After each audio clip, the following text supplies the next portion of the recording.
Binalaan ng Bureau of Immigration ang publiko laban sa mga Pogo-like scam hub sa ibang bansa na nagtatarget ng mga Pilipino.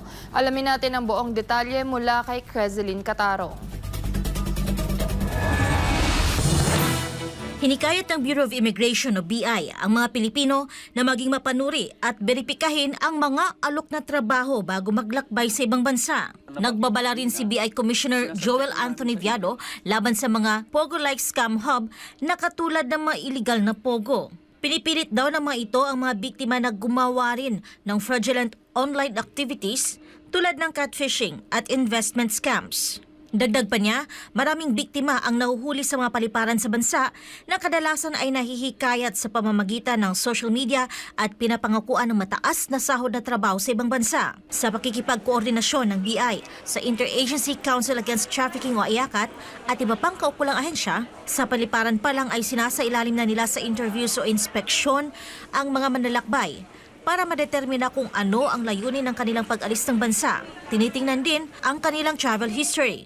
Let's say, first-time traveler, tapos naka-business class, tapos pupunta sa isang bansa na alam nyo naman na hindi ho, yung mga bagong lugar kung saan allegedly nagkakaroon ng scamming activities. At en masse, kumbaga hindi lang ho iisa, grupo-grupo. So pagka ho ganun, meron na ho red flag eh.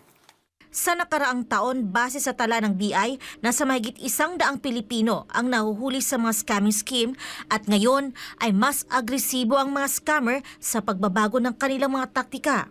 Kamakailan lamang 12 Pilipinong biktima ng trafficking ang na-repatriate mula sa Myanmar na nagpapakita ng kalupitan at panganib ng mga scam hub na ito.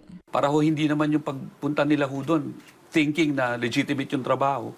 And then, malalaman nila na magiging biktima lang sila ng scamming. At masama pa ho doon, against their will, they are made to scam other people. So, nagiging dalawa po yung biktima. Hindi lang ho siya, kundi yun hong tao na nagiging victim ng kanyang aksyon ng panluloko. Hinikayat naman ng BI ang publiko na i-report ang mga pinaghihinalaang illegal na recruitment activities sa IACAT Hotline 1343. Para sa Diyos at sa Pilipinas kong mahal, Crezeline Catarong, SMNI News.